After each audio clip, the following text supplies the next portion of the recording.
இன்றைக்கி நாம் பார்க்க போகிற ரெசிபி புளிக்குழம்பு. ஸோ இந்த புளிக்குழம்பு ஸ்பெஷலாக இந்த தென்னிந்திய முறைப்படி, அதுவும் ஸ்பெஷலாக நம்மளுடைய கிராமத்துப்படி எப்படி செய்யலாங்கிறத வாங்க வீடியோக்குள்ளே பார்க்கலாம். அதுக்கு முன்னாடி சப்ஸ்கிரைப் பண்ணாதவங்க ப்ளீஸ் சப்ஸ்கிரைப் பண்ணிவிட்டு வாங்க.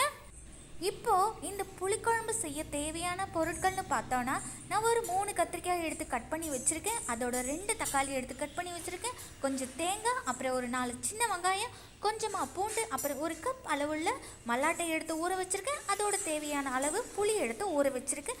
இவ்வளோதான் மக்களே நமக்கு தேவையான பொருட்கள். பாத்திரம் சூடான உடனேயே தேவையான அளவு கடலெண்ணெய் எடுத்து ஊற்றிக்கணும். எண்ணெய் சூடான உடனேயே கொஞ்சமாக வெந்தயம் எடுத்து ஆட் பண்ணிக்கலாம். இப்போ இந்த வெந்தயம் நல்லா பொரிஞ்சு வரட்டும். இப்போ பொரிஞ்சதுக்கு அப்புறமா கட் பண்ணி வச்சிருந்த வெங்காயத்தையும் பூண்டையும் எடுத்து சேர்த்துக்கணும்.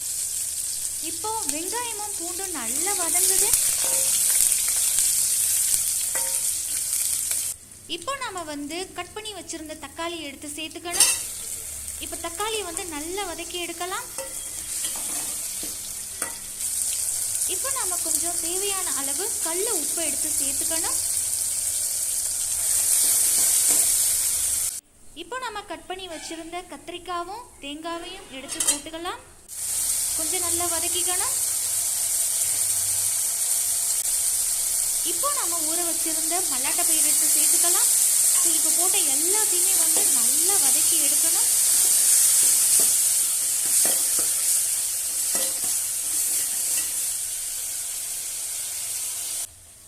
வதங்கினதுக்கு அப்புறமா 2 டீஸ்பூன் மல்லித்தூள், அப்புறமா 1 டீஸ்பூன் மிளகாய்த்தூள் சேர்த்துக்கிறேன். தூளை நல்லா வதக்கி விட்டுக்கணும். எண்ணெயில் சேர்த்து நல்லா ஃப்ரை ஆகணும். அதுக்கப்புறமா நம்ம கரைச்சி வச்சுருந்த புளி தண்ணி எடுத்து ஊற்றிக்கலாம்.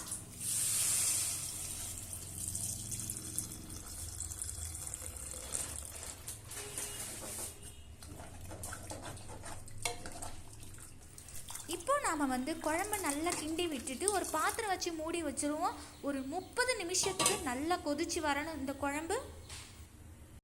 30 நிமிஷம் கொதிச்சதுக்கு அப்புறமா பாருங்க மக்களே, நம்மளுடைய குழம்பு எவ்வளவு அற்புதமாக அருமையாக கொதிச்சு வந்திருக்குன்னு. ஸோ இந்த ஸ்டேஜில் நம்ம ஸ்டவ்வை ஆஃப் பண்ணி வச்சிடலாம். இப்போ நாம் ஒரு சர்விங் பவுலில் எடுத்து மாற்றி வைக்கலாம் நம்மளுடைய புளிக்குழம்பு. இந்த புளிக்குழம்பை நாம் ரைஸ்க்கும் போட்டுக்கலாம், சப்பாத்தி, தோசை, இட்லிக்கு கூட சேர்த்து சாப்பிட்டுக்கலாம்.